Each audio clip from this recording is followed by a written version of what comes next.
오늘 예배에 오신 여러분들에게 하나님께서 말씀의 깨달음과 성령의 감동이 있게 하시고 오늘 찬양의 가사처럼 돌 같은 내 마음 녹여 주시옵소서.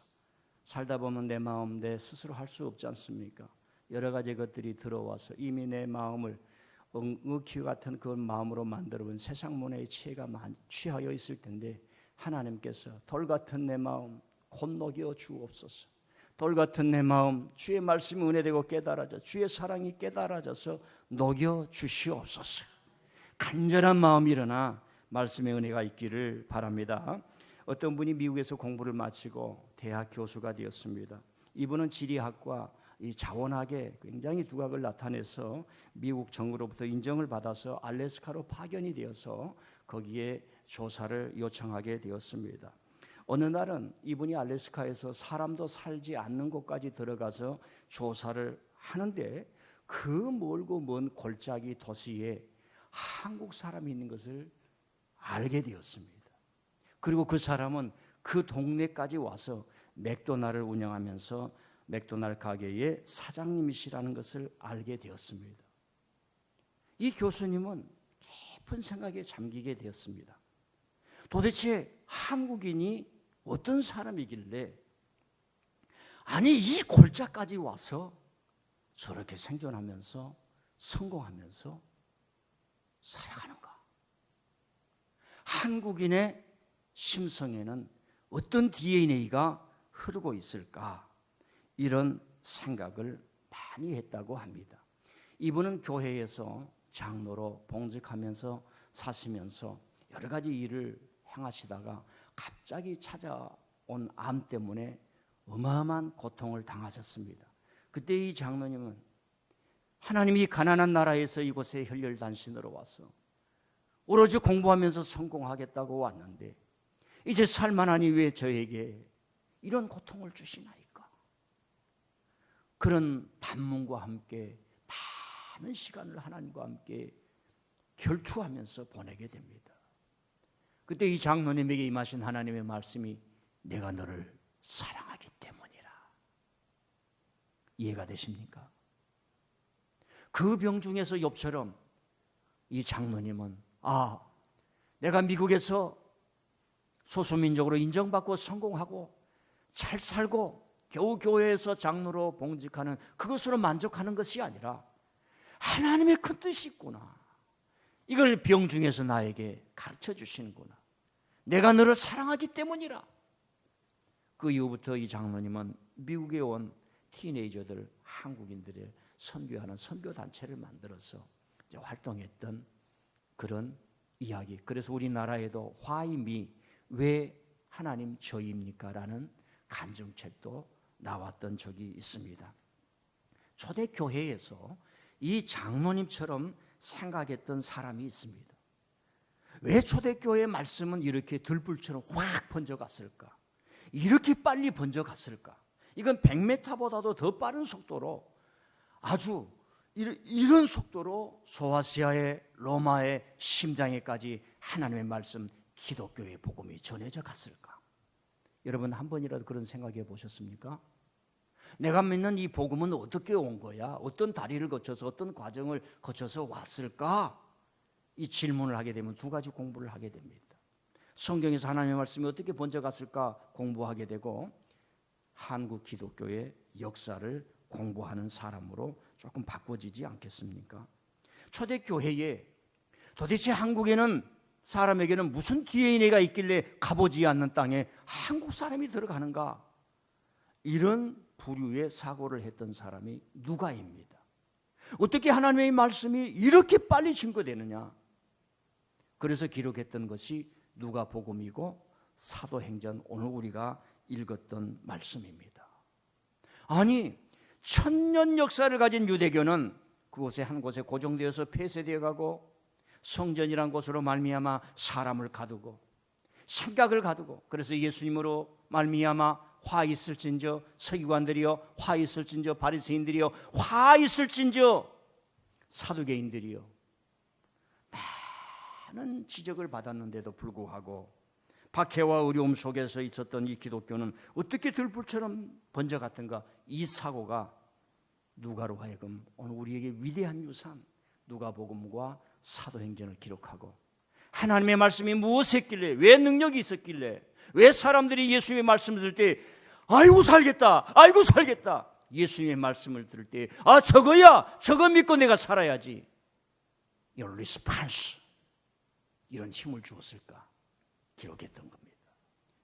저는 욕심이 있습니다. 여러분들이 하나님의 말씀을 들을 때 이 부족한 자의 부족한 설교를 듣지만은 맞아, 저 말씀 믿고 내가 살아야지, 예수님 믿고 살아야지, 이런 가슴 속에 뜨거움의 리스판스가, 이 응답이 한국말로는 리액션, 주로 많이 쓰는 리액션이다 그럽니다. 그런 것들이 일어나는 시간 되기를 바랍니다. 제가 이제 조사한 바는 한 5가지가 있어요. 왜 이렇게 급박하게 초대교회 2000년 전에 하나님의 말씀이 쫙 번져가는가? 첫 번째로는 예수님이 늘 움직이시는 분이었어요. 움직인다는 것은 나와 다른 사람을 만난다는 겁니다. 나와 문화가 다르고 인종이 다르고 종교가 다른 사람을 자꾸 만나서 그들과 사랑을 얘기하고 하나님의 말씀을 전해주고 예수님이 가진 큰 은혜로 그들에게 복음을 주고 구원을 주고 사랑해주고 품어주고 용서해준다는 말씀입니다. 두 번째로는 이 기독교 복음이 증거되기 전에 하나님의 예비하심이 있었는데 그것이 회당입니다. 디아스포라를 통해서 나라가 무너지면서 많은 사람들이 가서 요소요소의 회당을 만들어놨는데 하나님께서 그 회당을 통해서 들불처럼 하나님의 말씀이 증거되게 하셨다는 겁니다. 세 번째로는 예수님이 제자들에게 말씀을 주셨어요. 내가 가르친 이 말씀은 너희들 가슴 속에 머무는 것이 아니라 너희들 문화, 너희 지역에 머물러서 큰 고대 광실 궁궐과 같은 권력을 가진 종교 집단으로 변모할 것이 아니라 만천하에 다니며 만천하에 다니며 여러분처럼 저처럼 잘 못생긴 사람에게도 찾아가서 하나님의 사랑을 전해주고 이 사랑의 변화를 받아 내가 당신을 사랑하러 왔습니다. 교육을 전해주고 하나님의 뜻을 전해주도록 했던 말씀이 예수님 말씀입니다. 제가 미얀마 선교를 위해서 우리가 미얀마에 2개의 교회를 지어줬는데 거기 가면 불교가 있는데 이 절을 우리식과 다르지만 금으로 입혀놨습니다. 지금 독재가 있습니다. 한 사람도 스님들이 감옥에 갔다는 보도를 제가 보지를 못했습니다. 물론 제가 아는 지식입니다. 한국 신문을 보면 세계를 알 수 있는 뉴스가 하나도 없어요. 한국 신문을 보면 세계를 알 만한 뉴스가 하나도 없습니다. 뉴스가 아니라 철학과 정신과 문화를 가르쳐주는 것. 좀 죄송해요. 우리 딸이 이번에 왔는데 책을 2권을 저널을 가지고 왔더라고요. 이 잡지 뉴요커라고 하는 글씨가 깨알 같아요. 그래서 제가 속으로 네 잘한다. 사람이 어느 정도 이 사회에서 자기 정신을 가지고 살려면 저널, 이 잡지를 읽지 않으면 세상이 돌아가는 사실을 모릅니다. 저는 목사로서 목회자가 정말로 그런 것에 관심을 가져야 성도들의 의식이 깨어진다 생각하는 사람입니다.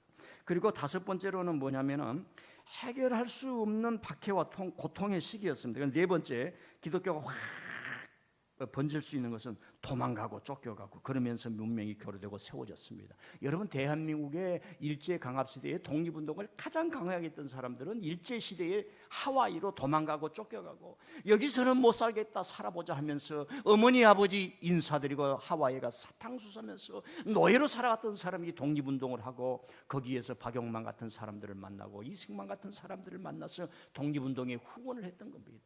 위기와 어려움과 역경 때문에 오히려 그 사람들이 흩어지고 그리고 여러 곳으로 가서 복음을 증거하는 그러한 일을 했던 겁니다.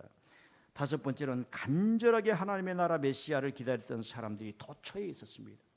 베드로나 이런 사람들과 들이 예수의 말씀을 배와 그물을 버리잖아요. 배와 그물을 버리잖아요. 자, 예수님의 말씀을 듣고 따르겠습니다. 왜요? 우리에게는 메시아가 필요합니다. 지금 이 시대의 통치자들이 우리에게 주는 정책 가지고는 우리가 살 수가 없습니다. 시대가 새 시대가 돼야 됩니다. 여러분, 그게 희년입니다. 많은 사람들이 희년을 들어보면은 참 안타까워요. 글로 설명을 하는 거예요. 50년 되면 노예도 다 자유하게 하고 빚도 다 없애야 돼요. 이걸 사회적인 용어로 혁명이라고 하는 겁니다. 50년 가면 사람이 다 썩는다는 겁니다. 사회가 다 썩는다는 겁니다. 희년, 주님이 말씀합니다. 내가 은혜의 해를 전파하게 하려 합니다. 희년이 왔다 이러면서 증거했기 때문에 수많은 사람들마저 로마의 이데올로기가 우리를 살게 하지 못합니다. 기존의 종교들이 우리에게 준 그 말씀으로 우리가 살 수가 없습니다 했던, 우리에게는 메시아가 와야 합니다. 하나님이 보내신다라고 하는 참 자유의 종, 구원을 주시고 사랑해 주고 너도 사람이야 인정해 줄 수 있는 그 메시아가 와야 합니다. 그런 사람들이 요소요소에 맺었습니다. 저와 여러분이 사는 거 간단해요. 나 예수님 믿고 성공해야지, 나 예수님 믿고 잘 살아야지, 내 예수님 믿고 정말로 하나님을 위해 살아가야지, 이것이 간절하고 기도하고 말씀 공부하면 여러분 살 줄 믿습니다. 교회가 무너지지 않는 거 간단해요. 나는 민들레 교회, 한국 교회를 위해서 살아갈 거야 하면은 무너지지 않습니다. 저와 여러분의 소망은 뭐요? 우리 교회 100년 선교하는 교회 되어서 이 지역에 어려운 사람들이 와서 기도할 수 있고, 어제 저녁에 한 7시쯤 해가 가려 있는데 이 주차장에서 이게 차 돌리는 소리가 나요. 삐삐 소리가 나요. 이상하다, 토요일 저녁이 되면 사람들이 쥐 죽은 듯이 고용하는데 나 혼자만 있는데, 내려와 보니까 어떤 분이 내가 보지 못한 차를 세워놓고 한 사람이 여기 와서서 간절하게 기도를 하더라고요. 찬송을 하면서. 여러분들 남이 아무도 없는 가운데 막 기도하면은 들어올 때 기침 소리를 꼭 내셔야 됩니다. 모른 척하고 앉아 있으면 다른 사람이 알았을 때에 좀 두려움도 있고 그럽니다. 그러나 저는 그래서 복도에 불만 켜주고 다시 올라갔습니다.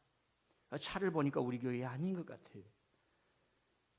많은 사람들이 교회에 와서 하나님을 만나는 그런 은혜가 있기를 바랍니다. 지난주에 저는 우리가 사는 이 나라는 5,000년 역사를 이어오고 77년 전 광복을 맞았던 배경에 하나님의 섭리가 있다고 했습니다. 이 나라를 향한 하나님의 섭리가 있다면 저와 여러분에게도 하나님의 섭리가 있는 줄 믿습니다.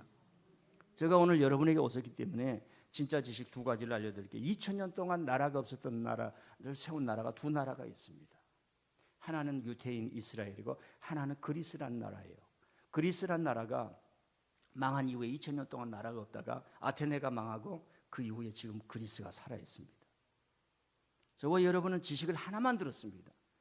이스라엘만 2000년 동안 나라가 없다가 망했었다고.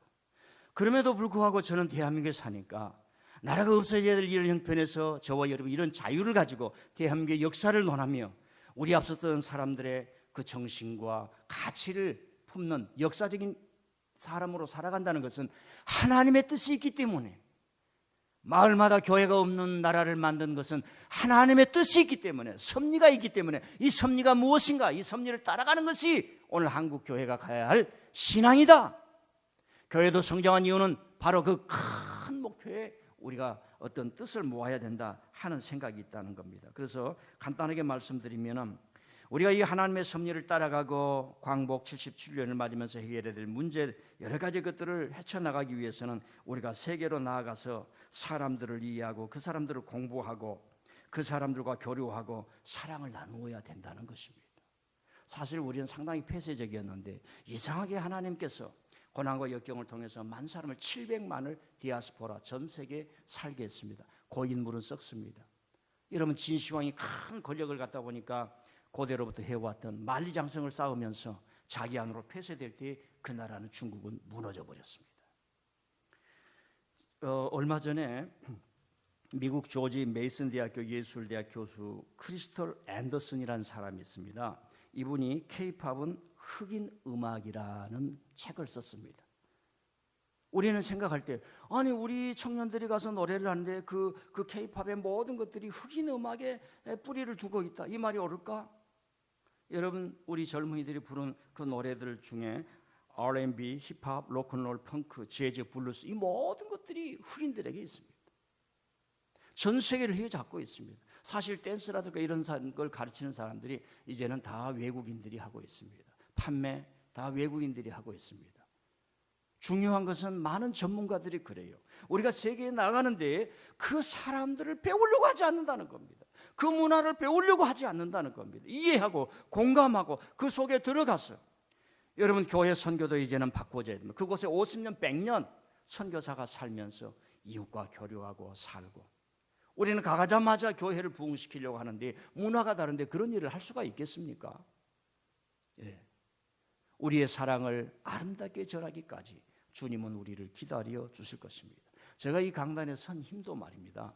조금 생각을 넓힌 거예요. 그렇기 때문에 서 있습니다.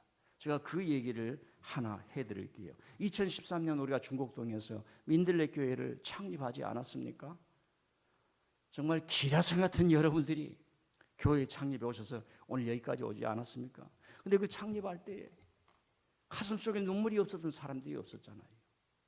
3월 31일 부활절날 교회를 창립하고 딱 한 달 이후에 우리 첫째 딸이 대학을 졸업하고 셋째 딸이 고등학교를 졸업하는 날이 5월 13일인가 12일 정도 되었습니다. 그때 오인태 부목사님을 모시고 내가 길이 없으니까 내가 우리 딸 졸업식에 갈 때에 같이 가자 해서 오인태 목사님 미국을 좀 견학을 시켜줬습니다.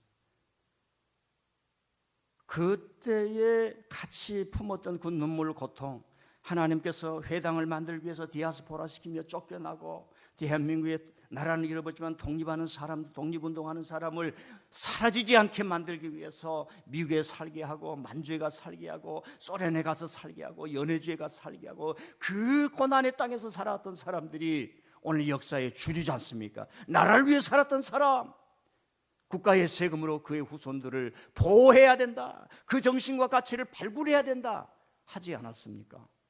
눈물이 있었어요. 그때 제가 눈물을 품고 갔던 곳이 에베레스트 산이었어요. 자, 그 가기 전에 제가 우리 딸 졸업식을 참석을 하고 교우들에게 한 달 반을 비웠을 겁니다. 한 달 반을. 그래서 주보 뒷면에 목회자 칼럼에 글을 쓰는데 제가 지금 교회에 없었는데 이런 소식을 알려드립니다 해서 6월 2일자 주보 뒷면에 목회자 칼럼에 이런 글을 썼습니다. 잠깐 말씀을 드리겠습니다. 두 딸들이 졸업하게 하심을 하나님께 감사드립니다. 첫째 딸은 대학을, 막내 딸은 고등학교를 졸업을 하게 되었습니다. 첫째 딸이 다닌 대학은 1746년에 세워져 올해로 245번째 졸업을 하게 됩니다.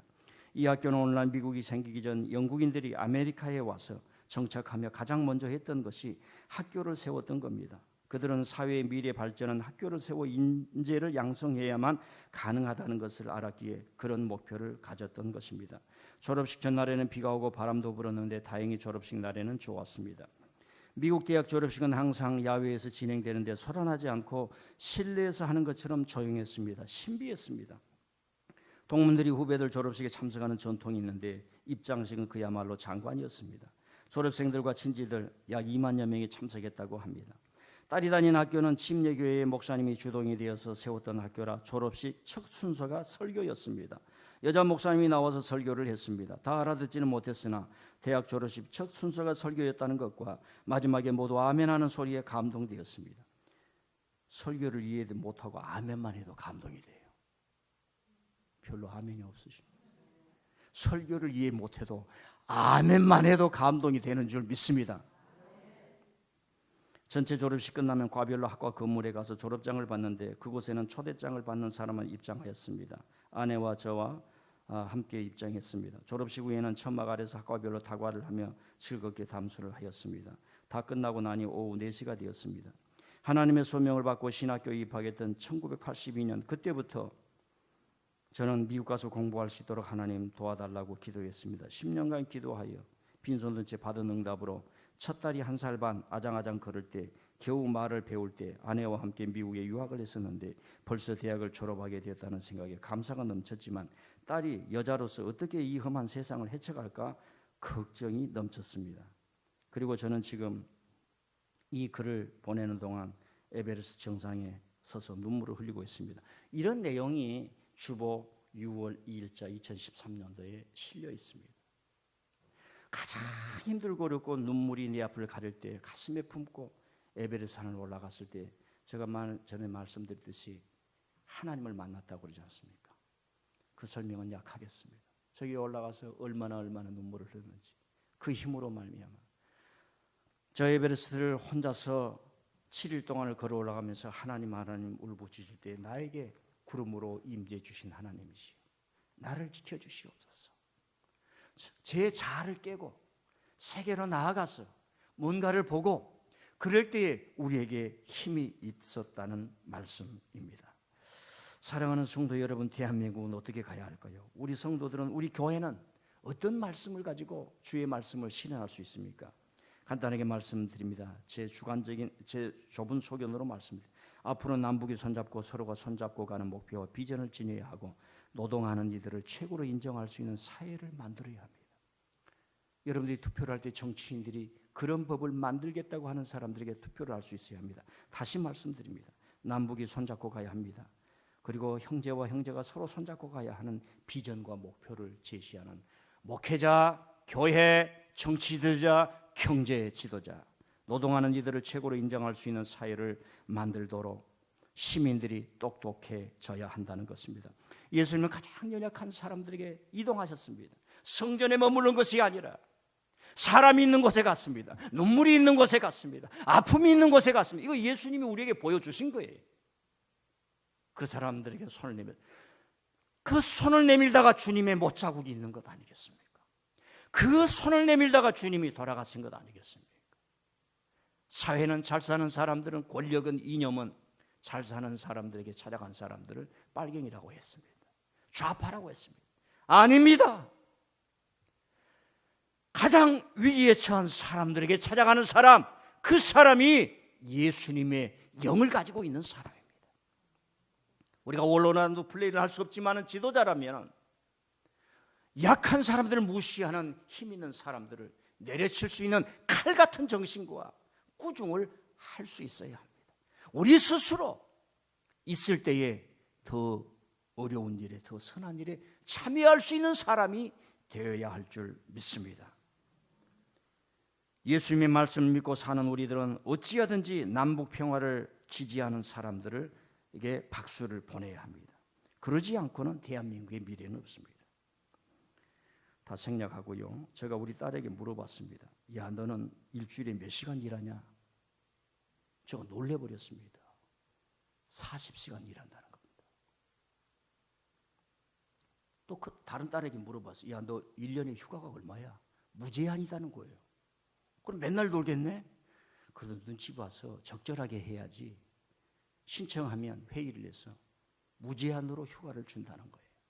우리나라가 이렇게 될 수는 없지만은 사람을 소중히 여길 때 그 사람이 온 힘을 기울여서 회사를 봉직할 수 있는 그 에너지, 힘. 우리는 목회자입니다. 목회자는 일생을 하나님께 헌신하지. 여러분, 하나님을 헌신한 사람을 위해서 기도하시길 바랍니다. 한국교회는 일생을 헌신해서 온 목회자들을 너무 무시해요. 왜? 우리 바탕이 그렇게 돼 있어요. 고려장이 있고 부모들을 다 버리는 그런 전통 얘기들이 있지만 그렇게 해서는 안 됩니다. 여러분, 9월 둘째 주에 꼭 어머니 모시고 오세요. 우리 교회는 명절이면 부모 70세 이상들에게 용돈 드리지 않습니까? 제가 용돈 액수는 많지가 않은데 그건 광야에 내린 하나님의 직접적인 만나요. 만나. 아멘. 빨리 70세 되세요. 그 만나 얻어 잡수시게. 웃어버리시네. 예.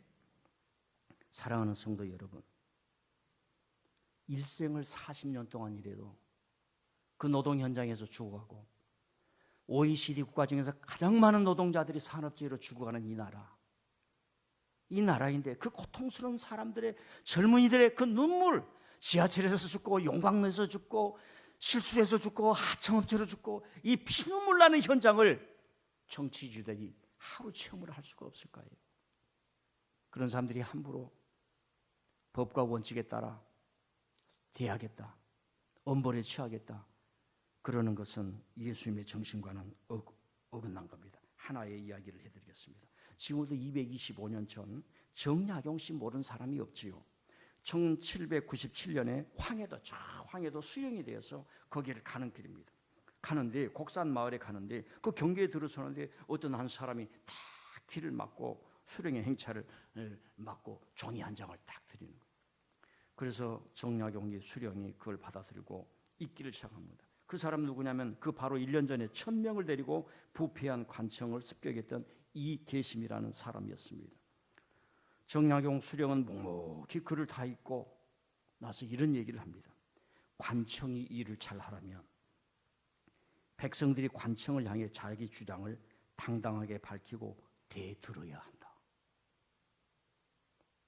목사님이 여러분들에게 이런 말씀하면 아멘 할 수 있습니까? 거짓에 대해서 대드세요. 김혜병 상관이 잘못 명령을 내리면 불복종하라, 이렇게 하면 아멘 할 수 있어요. 여러분, 독일에는 군인들의 법 중에 상관이 잘못된 명령을 할 때 거절하라고 합니다. 이런 시민정신을 길러야 돼요. 이런 시민정신, 정의가 공의가 강물처럼 흐르게 하옵소서. 근데 저와 여러분 뭘 정인지 뭘 공인지 분별하는 힘이 좀 약하잖아요.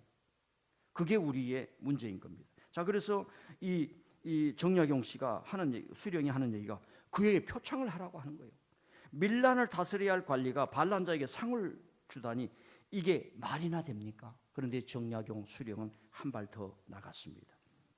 나라가 잘못되면 그를 추대한 사람들이 논하여 바꿀 수도 있다. 여러분, 이게 왕조 시대인데 이런 사고는 공화정 사고라 합니다. 꼭대기에 앉은 사람이 범죄하면 쓸어내려는 얘기입니다. 맹자가 했던 말입니다. 여러분, 성경을 보면 다윗 왕가가 영원하지 못했습니다. 범죄할 때 예언자들을 통해서 그 왕권을 다 무너내렸던 것을 알 수 있습니다. 왜 이런 일이 생겼냐고 하면은 그때 당시 이제 군대에 가려고 하면은 이제 안 가려고 하면 200냥을 내는 거예요. 그런데 갑자기 900냥으로 늘어나는 겁니다. 그러니까 조선의 역사를 연구를 해보면 유교가 망하고 중구 이후를 지내면서 관리들이 아주 도둑놈으로 다 바꾸어진 것이 조선의 관료 시대였어요. 그런데 이때에 정약용 같은 이런 분들이 나오게 된 거지요. 여러분, 이 대한민국의 역사 속에서 참 아픈 게 이 정약용 씨 같은 분들이 훗날 자기 힘을 발휘하지 못합니다. 이 엘리트 의식을 발휘해서 나라를 굳건히 세우지 못한 탐과 놀이들이 하는 거죠. 그래도 이런 분들이 대한민국을 지키는 그런 사상과 가치의 DNA이기 있기 때문에 그 후손들이 저와 여러분이 오늘 그래도 이 메시지를 듣고 이 설교를 듣고 이 메시지를 공감을 할 수 있는 사람이 여러분들인 줄 믿습니다. 저와 같은 이 사고, 이 세계관, 저 어디 나 그 지역은 얘기 안 하겠어. 이게 방송에 나가니까. 거기서 하면 들을 수 있을까요? 자, 말씀을 요약하겠습니다. 대한민국 잘 되려면 노동하는 이들이 최고로 대우받는 사회를 만들어야 됩니다. 어머니가 아기 손잡고 가다 야, 너 공부 안 하면 저렇게 돼? 그러면 안 됩니다. 잔디 깎는 사람이 잔디 안 깎아봐요. 온갖 지들이 오고 사회가 무너지면서 에이 더러워 하면 사람들이 침 뱉는 사람으로 바꾸어지게 되어 있습니다. 교회 왔는데 교회가 더러워요. 누가 청소하는 사람이 없어요. 사람 간의 심령이 청결해지지 않아요. 신앙이 깨끗할까요? 한번 따라합시다. 공간이 깨끗해야 신앙도 깨끗하다. 여러분, 마음을 깨끗하게 해야 돼요. 청결하게 해야 돼요. 여러분 가정도 청결하게 해야 돼요. 심령이 청결해야 돼요. 말씀을 맺습니다. 우리나라를 향한 하나님의 섭리를 따라 산다는 것은 신나고 행복한 일입니다. 여러분 인생을 향한 하나님의 섭리를 찾고 구하고 목사님의 말씀을 들을 때마다 맞아, 내가 이렇게 태어난 거, 여자로 태어난 거, 남자로 태어난 거, 이 교회에 다닌 거, 이 21세기를 사는 거, 썩은 고기만을 찾아다니는 하이에나처럼 살지 않고 킬만자로의 표범처럼 살아가리, 그렇게 노래한 사람도 있지 않습니까? 하나님의 섭리를 따라가는 것, 내가 그걸 보지를 못했네. 내 지식이 짧았고 세상의 지식만 가졌기 때문에 나를 향하신 하나님의 섭리, 나경이 나라 아빠가 너희들을 딸로 낳고 싶어 딸로 낳은 게 아니야. 하나님이 낳아주셨어. 하나님을 잘 믿고 살아야지. 이렇게 얘기를 하면 아이들이 요즘 안 들어요. 하나님 믿고 잘 살아야지 이러면 들은 거예요. 여러분, 우리나라를 향한 하나님의 섭리가 있다는 것은 다른 나라를 향한 하나님의 섭리가 그 나라에도 있다는 거예요. 함부로 침범하고 함부로 발로 받고 탱크를 앞세우고 가서 묻히는 그런 생각은 안 된다는 겁니다. 선교는 바로 타인을 형제로 맞아들이는 작은 실천 중 하나입니다. 하나만 얘기하고 마칠게요. 작년 겨울에 코로나 때문에 탄자니아에서 선교사님 2가정이 오셨습니다. 그 중에 한 분은 방파 선교회 소속이고 한 분은 우리 박 목사님 조카입니다. 그분은 평신도입니다. 선교를 합니다. 자, 한 분만에 대해서 얘기를 할게요. 거기에 최재선 선교사님이 저한테 긴 문자를 보내면서 서로 얘기를 하는데 그 탄자니아 전국을 여행을 하면서 제자 훈련하고 하는데 스와힐리로 성경을 주지를 못해서 힘들다는 거예요. 성경이 없으니까.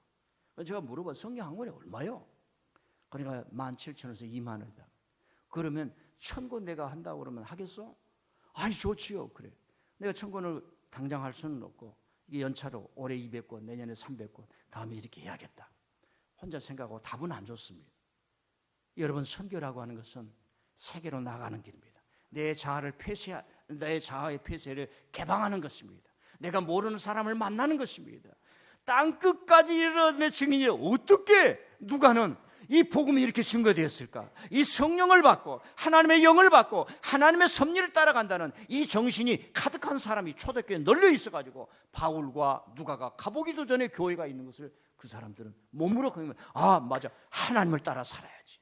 하나님을 따라 살아야지. 하나님이 지시하는 것을 따라야지. 그런 조그만 선교에 여러분들 동참해 주시면서 하나님의 섭리를 따라갈 수 있기를 바랍니다. 하나님 아버지 감사합니다.